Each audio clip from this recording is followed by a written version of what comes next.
Hello student, welcome on my YouTube channel classroom study. आज का हमारा टॉपिक है contract of bailment and contract of pledge.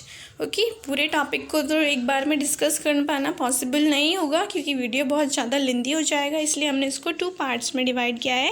First part हमारा है part A, contract of bailment. Okay, contract of bailment क्या होता है? Okay, like जैसे आप अपनी फ्रेंड को, आप जैसे अगर सेकेंड ईयर में हैं तो आपकी फर्स्ट ईयर की जो भी बुक्स हैं या नोट्स आपने कोई भी बनाए तो वो क्या है, आपके लिए वेस्ट है, यूजलेस है। तो अगर आप किसी अपनी सीनियर स्टूडेंट को या फिर आपकी फ्रेंड है या आपकी सिस्टर है उसे दे देते हैं, ओके, तो फिर वो किस पर्पज़ से दिया आपने बुक्स, ताकि वो उसे स्टडी कर सके और अपने एग्ज़ाम दे सके, अच्छे से अच्छे मार्क्स ला सके। तो आपने जो डिलीवरी ऑफ गुड्स दिया है वो एक स्पेसिफाइड पर्पज़ के लिए, ताकि वो उसे स्टडी कर सके। और सेकेंडली कि वो टेम्परेरी टाइम के लिए, टेम्परेरी मतलब एग्ज़ाम्स के हो जाएंगे तो आपको रिटर्न कर देगी। और यहाँ पर क्या है, आपने डिलीवरी ऑफ गुड्स दिया है, फ्री में दिया है, मतलब उससे कुछ लिया भी नहीं है, तो ये क्या है, आपका बेलमेंट है। ओके, सिमिलरली जैसे आपको कोई भी ड्रेस स्टिच करवानी होती है तो आप टेलर के पास जाते हैं, उसको क्लोथ देते हैं, तो आप जो क्लोथ देते हैं वो किस पर्पज़ से देते हैं, ताकि वो उसको आपकी ड्रेस बना के आपको दोबारा रिटर्न कर दे। ओके, रिटर्न कर दे आपको, और उसके लिए आप कुछ चार्जेस दे देते हैं ऑफकोर्स। और आपको जो डिलीवरी, जो आप गुड्स देते हैं, उसको क्लोथ देते हैं, वो भी टेम्प्रेरी टाइम के लिए होता है। कितना टाइम के लिए? जब तक आपकी ड्रेस नहीं बन जाती तब तक के लिए। तो वो भी क्या है, कॉन्ट्रैक्ट ऑफ बेलमेंट है आपका। मीन्स जनरली क्या है, कॉन्ट्रैक्ट ऑफ बेलमेंट में आप पोजीशन ट्रांसफ़र करते हैं। ओके, पोजीशन मतलब पता है, राइट टू यूज़ करने का, आप यूज़ करने का राइट देते हैं उसको, ना कि ऑनरशिप ट्रांसफ़र करते हैं। ओके, ये बात याद रखनी है आपको। सिर्फ आप पोजीशन ऑफ गुड्स देते हैं, वो भी शॉर्ट टाइम के लिए, that's called contract of bailment, और एक स्पेसिफाइड पर्पज़ के लिए होता है। ओके, सो चलो डिस्कस करते हैं फाइनली क्या मीनिंग है आपका बेलमेंट का। So the term bailment is derived from the French word means bailor. Okay, French word से आया है आपका bailment, that means to deliver. Okay, delivery करना, कुछ भी delivery देना किसी another person को। When some goods are transferred from one person to another only temporary without transferring the ownership of such goods with the purpose of returning it after a fixed time or purpose is known as bailment. Okay, जब एक person जो है second person को of course transfer करता है कोई भी goods, but कितने टाइम के लिए, टेम्परेरी या फिक्स टाइम के लिए। ओके, किस पर्पज़ से करता है, ताकि वो बाद में उसको रिटर्न कर दे। ओके, रिटर्न करने का जो व्यू है वो या तो चेंज हो सकता है गुड्स का फॉर्म, या फिर सेम फॉर्म में हो सकता है। जैसे आपने क्लोथ दिया तो क्लोथ तो चेंज हो जाएगी ना, उसका फॉर्म ड्रेस बन जाएगा। या फिर आप कुछ भी और अपनी बुक देते हैं तो बुक का तो फॉर्म नहीं चेंज होगा, वो आपको सेम रिटर्न हो जाएगी, तो वो भी कॉन्ट्रैक्ट ऑफ बेलमेंट होगा आपका। फाइन, क्यों? क्योंकि यहाँ पर आप ऑनरशिप नहीं दे रहे, मतलब उसको सेल नहीं कर रहे। यही डिफरेंस है आपका contract of bailment, contract of sale में। सेल में क्या होता है, हम ऑनरशिप दे देते हैं प्लस आपका पोजीशन ऑफ गुड्स भी दे देते हैं, मतलब पर्सन क्या है उसको यूज़ भी कर सकता है और उसका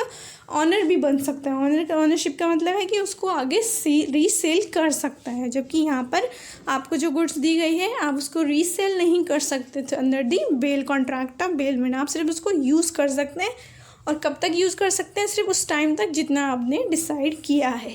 फाइन, जैसे अगर बुक दी है स्टडी करने के लिए तो कब तक वो स्टडी कर सकती है, अपने पास रख सकती है, जब तक उसके एग्ज़ाम नहीं हो जाते तब तक के लिए। Fine, so the person, of course जब कोई कॉन्ट्रैक्ट होता है तो वहाँ पर 2 पार्टीज़ होती हैं। तो here what we call those parties, जो पर्सन डिलीवरी ऑफ गुड्स दे रहा है दैट कॉल बेलर, एंड जो पर्सन को डिलीवरी ऑफ गुड्स हो रही है that's call bailee. Okay, bailee की स्पेलिंग थोड़ा गलत हो गई है, BAILEE होगा, bailee. The person delivering the goods is called the bailor, and the person to whom the goods are delivered is called bailee. Fine, then definition है आपकी contract of bailment की अकॉर्डिंग टू सेक्शन 148। क्या डेफिनेशन है? A bailment is the delivery of goods by one person to another for some purpose upon a contract that they shall, when the purpose is accomplished, be returned or otherwise disposed of according to the direction of the person delivering them.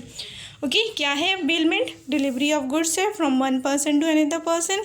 किस लिए delivery of goods है? कुछ एक specified purpose को fulfil करने के लिए, और साथ ही जब वो जो पर्पस है वो अकम्प्लिश हो जाएगा, फुलफ़िल हो जाएगा, उसके बाद उसको रिटर्न करने का कॉन्ट्रैक्ट है। फाइन, एग्जाम्पल भी है यहाँ पर, examples like delivering a piece of cloth to a tailor to be stitched into a suit, lending books to friend for examination, leaving goods with the seller after the sale are all examples of contract of bailment. Okay, third जैसे leaving goods with the seller, मतलब आपने कोई भी shopkeeper से goods purchase की है, जैसे आप अगर कोई भी अपनी जो है कार परचेज़ करते हैं तो आप उसको अगर छोड़ देते हैं ना और सेलर के पास, कब तक कि जब तक उसको असेंबल ना कर दे, उसके पार्ट्स को असेंबल ना कर दे, पूरा आपका जो कॉन्ट्रैक्ट है वो फुलफिल ना हो जाए तब तक के लिए, तो वो भी तब तक क्या माना जाएगा, बेलमेंट माना जाएगा। फाइन। तो कुछ एसेंशियल एलिमेंट्स है आपके कॉन्ट्रैक्ट ऑफ बेलमेंट के, एसेंशियल एलिमेंट्स, और यू कैन से कि कंडीशंस क्या हैं कॉन्ट्रैक्ट ऑफ बेलमेंट के लिए, और यू कैन से कि फीचर्स या कैरेक्टरिस्टिक्स क्या हैं कॉन्ट्रैक्ट ऑफ बेलमेंट के लिए। So following are the features. First क्या है, डिलीवरी ऑफ गुड्स, कि गुड्स की डिलीवरी होनी चाहिए, from one person to another person transfer होना चाहिए गुड्स, प्रॉपर्टी, कुछ भी। ओके, सेकंड कि कॉन्ट्रैक्ट, ऑफकोर्स कॉन्ट्रैक्ट ही हो रहा है, कोई पर्सन आपसे यूज़ करे, आपने टेलर को दिया आपने क्लोथ, तो वो क्या है, कॉन्ट्रैक्ट हो गया ना आप दोनों के बीच में, तो कॉन्ट्रैक्ट होना ज़रूरी है। नेक्स्ट है आपका no transfer of ownership. Okay, ये मेन डिफरेंस है सेल, कॉन्ट्रैक्ट ऑफ सेल और कॉन्ट्रैक्ट ऑफ बेलमेंट में, कि कॉन्ट्रैक्ट ऑफ सेल में ऑनरशिप ट्रांसफ़र हो जाता है इमीडिएटली, जबकि कॉन्ट्रैक्ट ऑफ बेलमेंट में ऑनरशिप ट्रांसफ़र नहीं होता है, सिर्फ पोजीशन ट्रांसफ़र होता है। Possession means right to use. Okay, then है तो अगर आप ऑनरशिप ट्रांसफ़र कर रहे हैं तो वो फिर कॉन्ट्रैक्ट ऑफ बेलमेंट नहीं समझा जाएगा। फाइन। फोर्थ है goods are deliver for specific purpose. Of course कोई भी पर्पस होता है उसके लिए, जैसे सपोज़ आपके नेबर है, आपको उसको कहीं अगर जाना है, सपोज़ एयरपोर्ट पे जाना है, अपने फ्रेंड्स को, अपने रिलेटिव को पिकअप करने, तो आपसे मांगते हैं ना कि ज़रा मुझे अपनी कार दिखा दो, ओके मुझे पिकअप करने जाना है अपने फर्स्ट फ्रेंड को या रिलेटिव को, तो आप दे देते हैं, तो वो क्या हुआ, एक स्पेसिफाई पर्पस के लिए है और वो आपको बाद में ऑफकोर्स रिटर्न कर देगा, तो वो भी आपका कॉन्ट्रैक्ट ऑफ बेलमेंट माना जाएगा। फाइन। देन है रिटर्न ऑफ गुड्स, और ये भी कंडीशन है कि बाद में यूज़ होने के बाद, ओके पर्पस फुलफिल होने के बाद अपने पास ही ना रखे पर्सन गुड्स, आपको रिटर्न कर दे, ओके तो वो कॉन्ट्रैक्ट ऑफ बेलमेंट माना जाएगा। अगर रिटर्न नहीं कर रहा है तो वो कॉन्ट्रैक्ट ऑफ बेलमेंट नहीं होगा।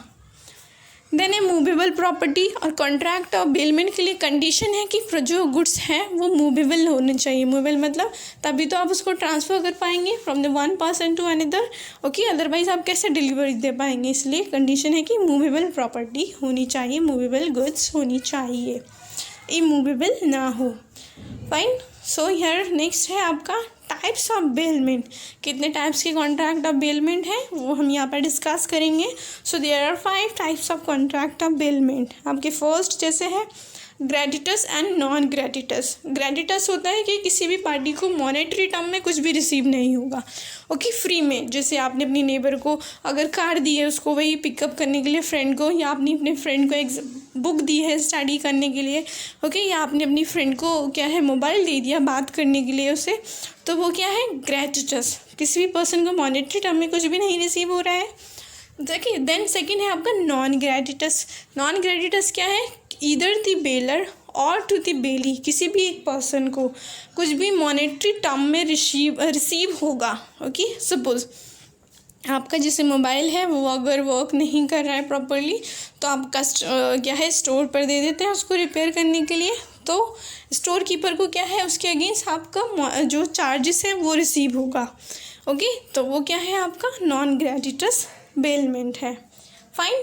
Bailment for the exclusive benefit of baler means कि जो डिलीवरी ऑफ गुड्स दे रहा है वो उसके बेनिफिट के लिए अगर है कॉन्ट्रैक्ट ऑफ बेलमेंट तो वो भी होगा आपका। देन है या फिर बेली के बेनिफिट के लिए हो सकता है या फिर दोनों के बेनिफिट्स के लिए हो सकता है। And lastly voluntary and involuntary bailment. Voluntary पता है आपको कि अपनी मर्जी से डिलीवरी ऑफ गुड्स दे रहे हैं दोनों आपस में फ्री में, जैसे अपनी फ्रेंड को आपने कार दिया वही पिकअप करने के लिए, और या बुक दिया आपने अपनी फ्रेंड को। इनवॉलेंट्री कि वो जो थ्रू दी कोर्ट इम्पोज होता है, जैसे क्वाजी कॉन्ट्रैक्ट में होता है ना, थ्रू दी कोर्ट आपकी लायबिलिटी अराइज हो जाती है, तो सेम यहाँ पर होता है। सो चलिए डिस्कस करते हैं वन बाय वन। फर्स्ट है आपका ग्रेटिटस एंड नॉन ग्रेटिटस। तो ग्रेटिटस वही है आपका where neither the bailor nor the bailee gets any remuneration, bailment is term as gratuitous. For example A lends his book to his friend B, the bailment is gratuitous, okay. Then second, where either the bailer or the bailee gets remuneration, the bailment is termed as non-gratuitous. For example, A gives his television set to mechanic for repair, तो bailment क्या है, non-gratuitous, क्योंकि जो mechanic है उसे repair charges receive होंगे. Fine. Then second type है bailment for the exclusive benefit of baler. Okay, अपने बेनिफिट के लिए. सपोज कि आपके पास जो है कोई भी पेट डॉग है, अब आपको आउट ऑफ स्टेशन जाना है पूरी फैमिली को, तो आप डॉग को तो नहीं ले जा सकते साथ में, तो क्या है, आप उसे अपने नेबर के पास अगर छोड़ के जाते हैं तो क्या है, वो आपके बेनिफिट के लिए है, बेलर के बेनिफिट के लिए है, तो that's called consider as a bailment for the exclusive benefit of bailor. Opposite कि अगर बेली के बेनिफिट के लिए bailment for the for the exclusive benefit of bailee, कि बेली के बेनिफिट के लिए. जैसे आपकी फ्रेंड ने आपसे कार ली. ओके, क्यों लिया कार? अपने बेनिफिट के लिए, अपनी फ्रेंड को पिकअप करने के लिए फ्रॉम द एयरपोर्ट, या फिर अपने रिलेटिव को बेनिफिट पिकअप करने के लिए, तो वो क्या है, बेली के बेनिफिट के लिए हो सकता है. फाइन.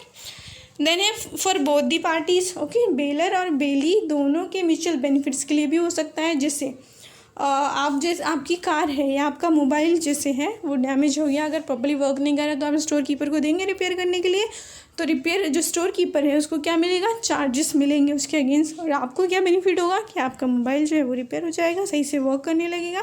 तो that's consider as a for the mutual benefit of both the parties. Fine. Then है नेक्स्ट फिफ्थ आपका वॉलेंट्रली एंड इनवॉलेंट्रली. वॉलेंट्री पता है, एज द नेम सजेस्ट कि आप मतलब अपनी मर्जी से दोनों पार्टी फ्री में एक्सप्रेसली फॉर्म में कुछ भी डिलीवरी कर रहे हैं, एक्सचेंज कर रहे हैं आपस में. फाइन. इनवॉलेंट्री जो कि operation of law means imposed by law, आपकी लायबिलिटी अराइज हो जाती है. जैसे फाइंडर ऑफ गुड्स होता है, फाइंडर ऑफ गुड्स की लायबिलिटी अराइज हो जाती है ना, कि ऑनर को सर्च करे और उसको डिलीवरी ऑफ गुड्स दे दे उसकी. ओके, प्लस ऑनर की भी रिस्पॉन्सिबिलिटी बनती है कि उसको जो भी चार्जेस उसके एक्सपेंसेस हुए हैं वो उसको दे. Fine. So these all are the types of contract of bailment. Next है rights of a bailor. Bailor कौन है, जो डिलीवरी ऑफ गुड्स देता है, तो उसके पास क्या क्या राइट्स हैं. ओके, अगर आप किसी को फ्री में गुड्स दे रहे हैं तो आपके पास क्या क्या राइट्स हैं. Right of termination. Termination means cancellation का, आप कभी भी कॉन्ट्रैक्ट को कैंसिल कर सकते हैं. मीन्स आपने कभी भी अपनी फ्रेंड को बुक्स दी है, ऑफकोर्स आप ले सकते हैं जब भी आप चाहें. Okay, like for example here X let Y for hire a horse of or his own riding. Okay, X ने जो है Y को लेट किया है हॉर्स, किस लिए, उसकी खुद राइडिंग के लिए. ओके, वो राइडिंग लर्न करना चाहता है, सीखना चाहता है इसलिए. लेकिन Y drives the horse in his carriage. अब जो है Y उसको यूज़ कर रहा है अपने कैरेज में फॉर दी क्या है, लगेज को डिलीवरी करने के लिए. तो वो क्या हुआ, उसने टर्मिनेट कर दिया ना, टर्म एंड कंडीशन ब्रीच कर दी कॉन्ट्रैक्ट की. इसलिए कॉन्ट्रैक्ट जो बेलर है, जिसने एक्स मतलब एक्स के पास राइट है कि वो अपना हॉर्स वापस ले सकता है किसी भी टाइम. देन सेकेंड राइट है right to demand return of goods at any time in case of gratuitous bailment. Okay, gratuitous पता है आपको, कि जब किसी पार्टी को कुछ भी in the terms of money कुछ भी ट्रांसफ़र ना हो रहा हो. आपने बुक्स जो दी अपनी फ्रेंड को, कभी भी आप ले सकते हैं. आपने अपनी फ्रेंड नेबर को कार जो दी है, ओके, वो कभी भी आप ले सकते हैं. Fine. Right to claim damages in case of negligence. अगर आपने जो दी है बुक अपनी फ्रेंड को सपोज दी है, अब वो आपकी बुक्स को अगर फाड़ रही है, ओके, या फिर अपने नेबर को अपनी जो कार दी है कहीं जाने के लिए कहीं, अब वो उसको नेग्लिजेंसली यूज़ कर रहा है, ओके, केयरलेस होकर यूज़ कर रहा है, बहुत ज़्यादा स्पीड में चला रहा है या कुछ भी, तो आप ऑफकोर्स उससे वापस ले सकते हैं कभी भी अपनी प्रॉपर्टी को, अपनी गुड्स को. Okay, then right to claim compensation in case of unauthorised retention of goods. Okay, unauthorised retention of goods. Retention मतलब अपने पास रखना. अब अनऑथराइज कैसे, कि आपने अगर कुछ टाइम के लिए दिया था, सपोज़ कि आपने अपने जो नेबर है उसको कार दी है कि सिर्फ उसको पिकअप करने के लिए, ओके, अपने जो भी रिलेटिव है या फ्रेंड है उसको पिकअप करने के लिए. अब वो अगर आपकी कार को लेके अपने फ्रेंड्स को बिठा के उसमें और घूम रहा है, ओके, फाइन, पार्टी कर रहे हैं खूब, मतलब घूम रहे हैं इधर उधर, तो ऑफकोर्स आप उससे वापस ले सकते हैं. ओके, क्योंकि आपने सिर्फ कितने टाइम के लिए दिया था उसको, सिर्फ 1 और 2 आवर्स के लिए, कि उसको लेकर आना है, मेरी कार आपको रिटर्न करना है. लेकिन आप उसको लेके अगर अननेसेसरी यूज़ कर रहे हैं तो ऑफकोर्स आप उसको क्लेम कर सकते हैं अगर कुछ भी लॉस हो जाता है. ओके, इसके लिए बेस्ट एग्जांपल है आपका ये हॉर्स वाला है, कि सपोज़ आप एक्स ने जो हॉर्स दिया है वाई को, वो दिया है कुछ स्पेसिफाइड टाइम के लिए, जैसे आपको दिया है कि 15 डे के लिए दिया है। ओके, वो मोर देन 15 डेज अपने पास अगर रखता है हॉर्स वाई, और उसके बाद हॉर्स अगर डेथ हो जाती है हॉर्स की, तो वो जो डेथ हुई है हॉर्स की, उसके लिए आप क्लेम कर सकते हैं वाई के ऊपर, क्योंकि उसके पास टाइम था सिर्फ, लीगली वो कब तक रख सकता था, सिर्फ 15 तक। ओके, 15 के बाद उसने जो 17 डेज तक रखा है, 2 डेज एक्स्ट्रा, तो उसके बाद जो डेथ हो गई है हॉर्स की, तो आपको क्लेम देने के लिए लायबल होगा वो। ओके, जितना भी आपको लॉस हुआ होगा due to death of the horse.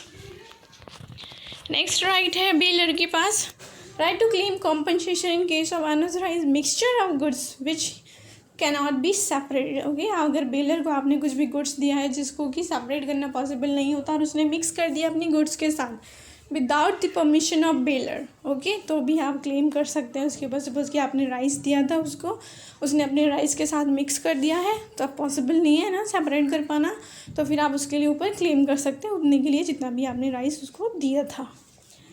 Then a right to demand accretion to goods. Okay, accretion मतलब इंक्रीज।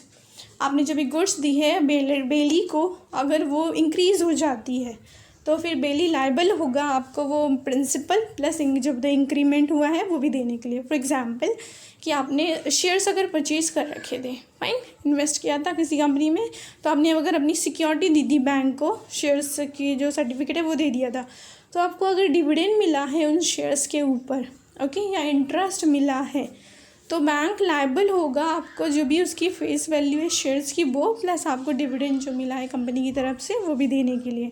या फिर इसके लिए एक बेस्ट एग्जांपल है कि एक फार्मर है, फार्मर के पास काऊ है, ओके, वो कहीं जाता है तो अपने नेबर के जो है वो देकर चला जाता है काऊ फॉर अ मंथ। अब काऊ के अगर सपोज बेबी हो जाता है, ओके, काफ हो जाता है, तो आपके रिटर्न आने के बाद, फार्मर के रिटर्न आने के बाद उसका नेबर जो है वो लायबल होगा काऊ प्लस उसका जो बेबी है मीन्स काफ, उसको भी देने के लिए of course. So that's called right to demand the aggregation to demand goods. Then a duties of a bailor. Okay, हर एक पर्सन के सिर्फ राइट्स ही नहीं होते हैं, उसकी कुछ ड्यूटीज़ भी होती हैं। ड्यूटीज़ मतलब रिस्पॉन्सिबिलिटी भी होती हैं। तो यहाँ बेलर मतलब जो पर्सन डिलीवरी ऑफ गुड्स दे रहा है उसकी क्या ड्यूटीज़ हैं। सो फर्स्ट ड्यूटी है duty to disclose known defect in the goods bail. आपकी गुड्स है, आपको पता होगा क्या क्या इसमें डिफेक्ट्स है, तो आपको बताना ज़रूरी है कि इसमें ये डिफेक्ट्स है। सपोज कि आपने जो नेबर को दिया है अपनी कार, अगर आपको पता है कि इसमें ब्रेक नहीं लगता, ओके, इसका ब्रेक जो है वो ख़राब है, और आप उसको ना बताएं और ऐसे ही दे दें, ओके, तो वो क्या है, उसके लिए फिर आप लायबल होंगे कॉम्पनसेट करने के लिए। ओके, ये ड्यूटी है क्योंकि आपकी बताना उसको। ओके, सेम यहाँ हॉर्स वाला डिस्कस किया एग्जाम्पल, आप पढ़ लेना।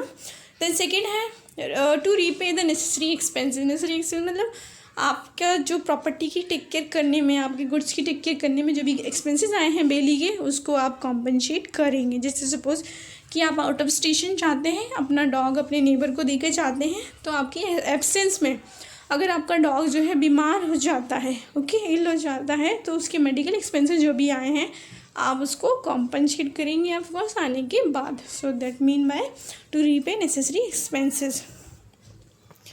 नेक्स्ट है to indemnify the bailee for any loss due to defective title. Okay, अगर आपने कोई भी ऐसी गुड्स दे दी है बेली को जो कि आपकी नहीं थी, आपने किसी की चुराई थी और वो दे दी किसी को, तो ऑफकोर्स उसको प्रॉब्लम फेस करनी पड़ेगी। तो वो जो प्रॉब्लम फेस होगी मतलब उसके अगेन जो भी एक्शन लिए जाएंगे उनके लिए वो आपके ऊपर भी क्लेम कर सकता है, फिर आपको उसको इंडेमनीफाई मीन्स कॉम्पनसेट करना पड़ेगा।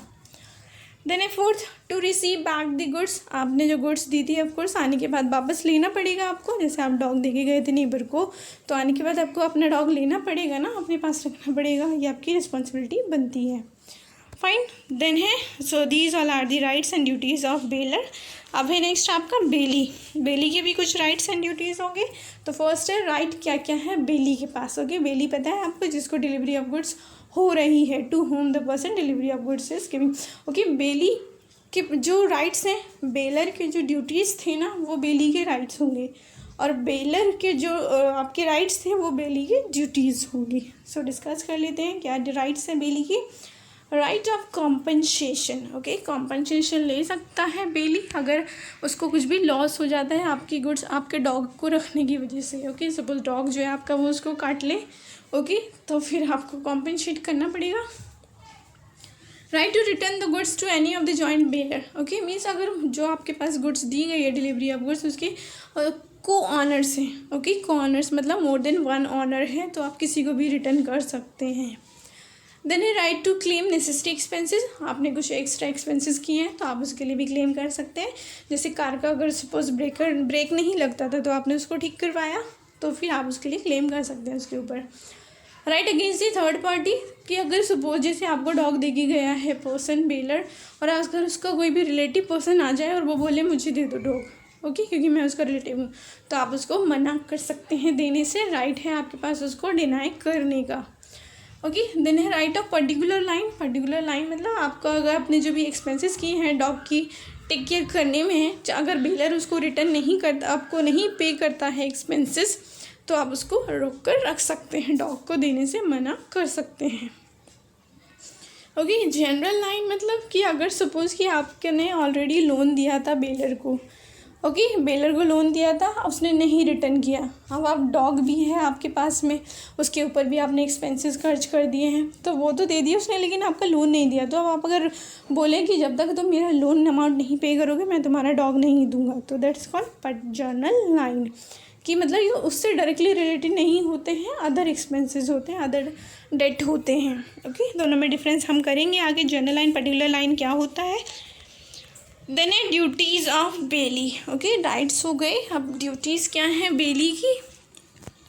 आपको अगर कोई भी गुड्स देता है अपनी, तो आपकी क्या ड्यूटी बनती है, क्या ड्यूटी बनेगी। First duty to reasonable care, okay, आप उसकी केयरफुल होकर यूज़ करें जैसे आप अपनी चीज़ की करते हैं care, okay. Second, not to make any unauthorised use of goods, okay, गलत तरीके से ना उसका यूज़ करें।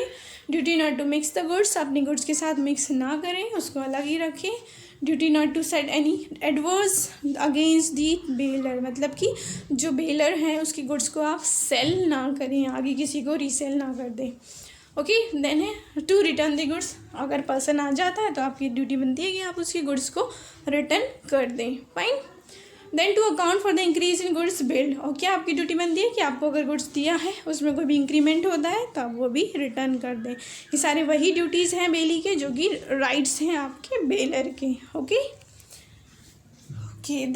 ओके। देन दी आपका नेक्स्ट है लाइन, हमने किया what is mean by line. अब यहाँ लाइन मीन्स क्यों नहीं है, लाइन मीन है यार right, okay, right to retain, okay. Right to retain मतलब कि पर्सन के पास कब एक गुड्स को अपने पास रिटेन करने का राइट होता है। ऑफकोर्स आपके पास जो गुड्स है अगर आपने उससे रिलेटेड कोई भी एक्सपेंसेस किए हैं तो आप रिटेन कर सकते हैं टिल द टाइम कि आपके जो एक्सपेंसेस हैं उनको कॉम्पनसेट ना कर दिया जाए, है ना। तो that's mean by right to retain. Right to retain लेकिन कब अराइज होना है, अगर आपके पास पोजीशन ऑफ गुड्स है, ऑनरशिप ना हो तो भी चलेगा, लेकिन आपके पास पोजीशन ऑफ गुड्स होनी चाहिए। पोजीशन ऑफ गुड्स मतलब गुड्स आपके अंडर होनी चाहिए, तभी तो आप उनको रिटेन कर पाएंगे। अगर आपके अंडर नहीं है तो आप कैसे गुड्स को रिटेन करने की पर्सन को बोल सकते हैं कि अगर तुम मुझे पेमेंट नहीं करोगे तो मैं तुम्हारी डिलीवरी ऑफ गुड्स नहीं दूंगा। सपोज कि सेलर जो है अगर डिलीवरी ऑफ गुड्स दे देता है तो वो बायर को कैसे फोर्स कर सकता है कि अगर आप मुझे पेमेंट नहीं करोगे तो मैं डिलीवरी ऑफ गुड्स नहीं दूंगा, क्योंकि उसने अपना पोजीशन लॉस्ट कर दिया है, ओके। और ये भी पॉइंट है यहाँ पर नोट करने का कि जो राइट टू लाइन है वो पोजीशन से रिलेटेड होता है। पोजीशन से रिलेटेड मतलब कैसे होता है कि जब तक आपके पास राइट टू पोजीशन है, मतलब जब तक गुड्स आपके पास है तब तक आपके पास राइट टू लाइन है। जैसे ही आपने राइट टू पोजीशन मतलब delivery of goods they the, right of position आपका लॉस्ट हो गया, वैसे ही आपका राइट ऑफ लाइन भी ख़त्म हो जाएगा, फिनिश हो जाएगा, okay. So means right to lien is related with the possession. चलिए डिस्कस करते हैं। Line is right of one person to retain possession of some belongings to another person until the promise or debt is discharged, okay। क्या है आपका एक right है कि आप गुड्स को रिटेन कर सकते हैं, कब तक, जब तक कि आपके जो भी डेट्स है या एक्सपेंसेस आपने किए हैं उस पर्टिकुलर गुड्स के लिए तो वो ना पे। जैसे आप किसी को अपना टीवी देते हैं, टेलीविज़न, अगर उसकी रिपेयर करने के लिए, तो मैकेनिक के पास राइट है ना कि वो आपका टेलीविज़न देने से डिनाई कर सकता है जब तक कि आप उसके रिपेयर चार्जेस ना पे कर दें, ओके। क्यों उसके पास क्यों है राइट? क्योंकि जो गुड्स है टेलीविज़न अभी उसके पोजीशन में है, मतलब उसके अंडर है, उसके पास है। Possession is essential to the creation of lien. Okay, lien के लिए ज़रूरी है कि आपके पास पोजीशन होना चाहिए। And in order to create a lien the possession must be rightful, not for a particular purpose and continuous. Okay, possession जो है वो भी आपके पास राइटफुल हो, मतलब सही तरीके से आपने गुड्स को ऑब्टेन किया हो, इलीगल वे में ना लिया हो। ओके, अब पर्टिकुलर पर्पस से रिलेटेड होना चाहिए, कॉन्टीन्यूस आपके पास पोजीशन होना चाहिए उस गुड्स के ऊपर। If the position is lost, line automatically lost. Okay, line जो है अगेन टू टाइप्स के हैं आपका, पर्टिकुलर लाइन और जर्नल लाइन। पर्टिकुलर लाइन होता है कि जिसके लिए आपने अपने एक्सपेंसेस, अपनी सर्विसेज दी हैं, सिर्फ आप उसी एक्सपेंसेस के लिए रिटेन करें। जैसे टेलीविज़न मैकेनिक जो है वो सिर्फ मैकेनिक जो चार्जेस है उसके लिए रिटेन करके रख रहा है टेलीविज़न को। ओके, और पर्टिकुलर की अगर कोई भी लोन था, उसका पहले का भी कोई ड्यू था, उसके लिए भी रिटेन कर रहा है अगर टेलीविज़न को, so that's called general lien. Okay, so first है आपका particular lien. Particular lien is right to retain only those goods in respect of which some charges are due. Okay, सिर्फ उसी गुड्स से रिलेटेड चार्जेस होते हैं। For example, Atul delivers a rough diamond to Bipul, a jeweller, to cut and polish. This is according done by Bipul. Bipul is entitled to retain the finished diamond till he is paid for services. Okay, Atul जो है उसने बिपुल को diamond दिया और उसको बोला कि इसकी मेरे लिए रिंग बना दो। ओके, ऑफकोर्स उसने बना दी रिंग, तो उसके बाद वो जो बिपुल है जिसने ज्वेलर, वो उसको रोक के रख सकता है रिंग को टिल द टाइम जब तक वो उसको उसकी जो भी चार्जेस हैं वो पे ना कर दे। ओके, तो ये क्या है, पर्टिकुलर लाइन का राइट है। कुछ कंडीशन है जो कि अगर सेटिस्फाई होती हैं तभी आप पर्टिकुलर लाइन यूज़ कर सकते हैं। सो क्या कंडीशंस है? फर्स्ट है, bailee must have render some service involving the exercise of labour और skill in the respects of goods bailed. Means कि बेली ने कुछ सर्विसेज दी हों अपनी, ओके, अपने स्किल, अपनी नॉलेज का यूज़ किया हो आपके लिए मीन्स बेलर के लिए। Okay, second, bailee must have render the service in accordance with the purpose of the bailment. Okay, और बेली ने जो गुड्स कन्वर्ट किए ना, जैसे यहाँ पे बिपुल ने जो रिंग बनाई है, ऑफकोर्स उसके कहने पर बनाई है, उसकी ऑर्डर के अकॉर्डिंग बनाई है, तो वो भी कंडीशन होना चाहिए। Goods must be in position of belly. Of course goods जो है आपकी पोजीशन में होंगी, बेली के पास होंगी, तभी तो वो राइट टू लाइन यूज़ कर पाएगा, क्योंकि right to lien is related with the position.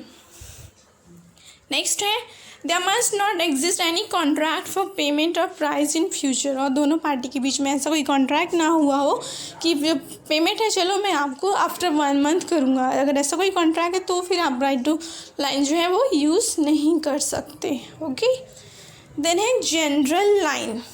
Okay, General line means the right to retain all the goods of the other party until all the claims of the holder are paid. Okay, किसी भी goods को किसी भी dates के लिए retain कर सकते हैं आप। Okay, that's mean bye journal line. Particular में सिर्फ उसी गुड्स को रिटेन कर सकते हैं जिससे रिलेटेड वो एक्सपेंसेस हैं, जिससे रिलेटेड वो डेट्स हैं। Okay, such as it extend even to such goods in respects of which even no service has been rendered. Okay, उसके लिए चाहे आपने सर्विस ना दी हो उस गुड्स के लिए, तो भी आप उस गुड्स को रिटेन कर सकते हैं। ओके, तो आपका एग्जाम्पल है इसी का ही, if a person had taken 2 loans from a bank against certain security. Okay, एक सिक्योरिटी रखी है, 2 लोन लिए हैं बोरोवर ने।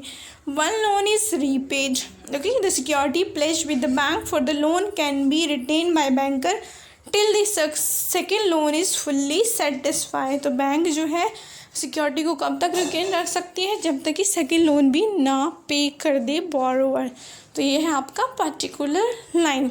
सपोज जैसे डॉग का मैंने आपको बताया था कि आपके नेबर ने ओके डॉग की फीडिंग के लिए एक्सपेंसेस किए हैं, उसके मेडिकल के लिए एक्सपेंसेस किए हैं। तो अगर सिर्फ आप फीडिंग और मेडिकल के लिए रिटेन करते हैं ना डॉग को, तो वो पर्टिकुलर लाइन होगा।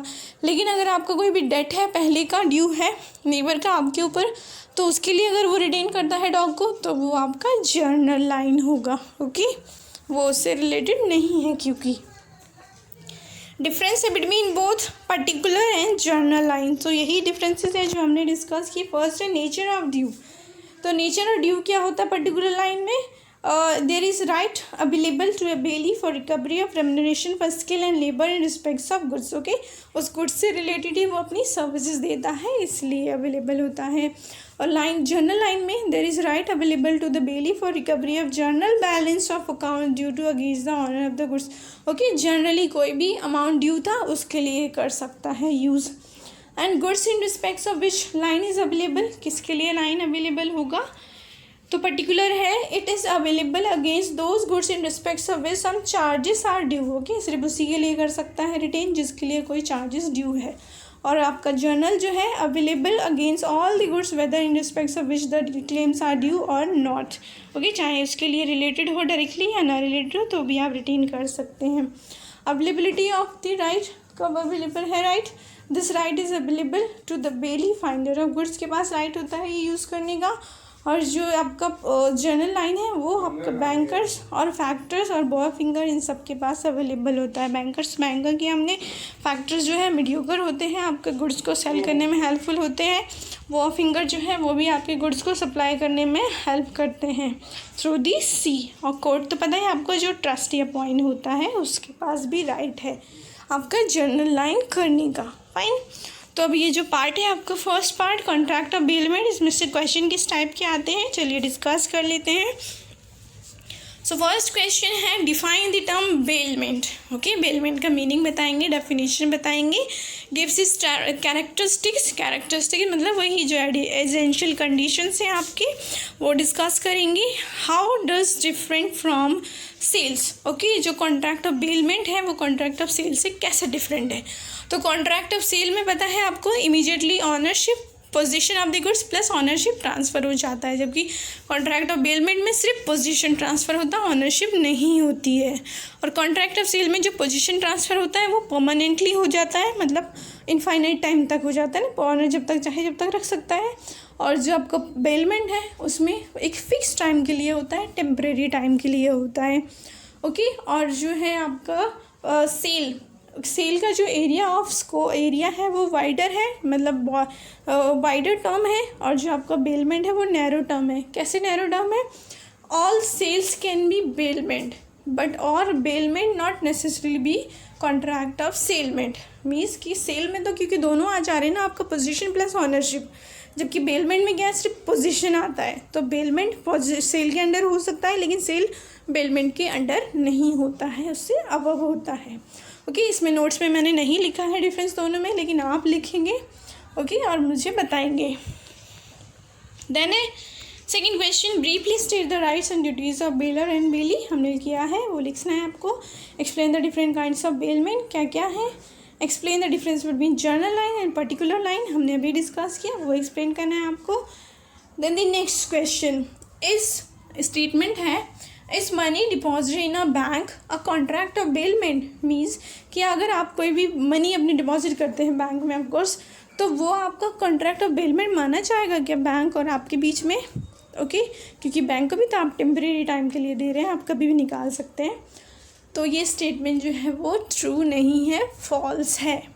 क्यों फॉल्स है, क्योंकि यहाँ पर एक कंडीशन सेटिस्फाई नहीं हो रही है। क्या एक कंडीशन, कि आपको जो अगर आप सपोज़ अपना मनी विड्रॉ करते हैं बैंक से, तो क्या बैंक आपको सेम वही नोट्स सेम वही करेंसी देगा जो आपने डिपॉजिट किया था, नहीं देगा ना। जबकि यहाँ इसमें तो ये फर्स्ट कंडीशन ही आपका एसेंशियल कंडीशन है कि सेम गुड्स होना चाहिए, बट उसका फॉर्म चेंज हो सकता है। ओके, फॉर्म चेंज हो सकता है लेकिन सेम होना चाहिए। ओके, जैसे कि आपने क्लोथ दिया था टेलर को, तो टेलर ने आपकी क्लोथ का क्या है फॉर्म चेंज हो गया, वो ड्रेस बन गई, लेकिन आपका क्लोथ तो सेम ही है ना। तो यहाँ पर ये कंडीशन सेटिस्फाई नहीं हो रही है, इसलिए आपका जो मनी डिपॉजिट इनटू बैंक है वो कॉन्ट्रैक्ट ऑफ बेलमेंट नहीं होगा। और सेकंड कंडीशन ये है कि बैंक जो है आपका जो मनी है वो अपने अकॉर्डिंग कैसे भी यूज़ कर सकता है ना, किसी को भी लोन दे सकता है, कहीं भी इन्वेस्ट कर सकता है। जबकि बेलमेंट में क्या कंडीशन है कि बेली अपनी मर्जी से उसको यूज़ नहीं कर सकता बेलर की गुड्स को। ओके, तो ये कंडीशन भी नहीं सेटिस्फाई हो रही है, इसलिए ये कॉन्ट्रैक्ट ऑफ बेलमेंट नहीं है।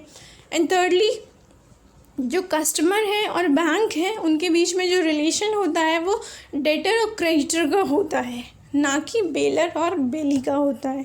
फाइन, तो ये 3 रीजंस हैं जिसकी वजह से आपका जो मनी डिपॉजिट टू बैंक है वो आपका कॉन्ट्रैक्ट ऑफ बेलमेंट नहीं है। ओके, आई होप कि आपको क्लियर होगा।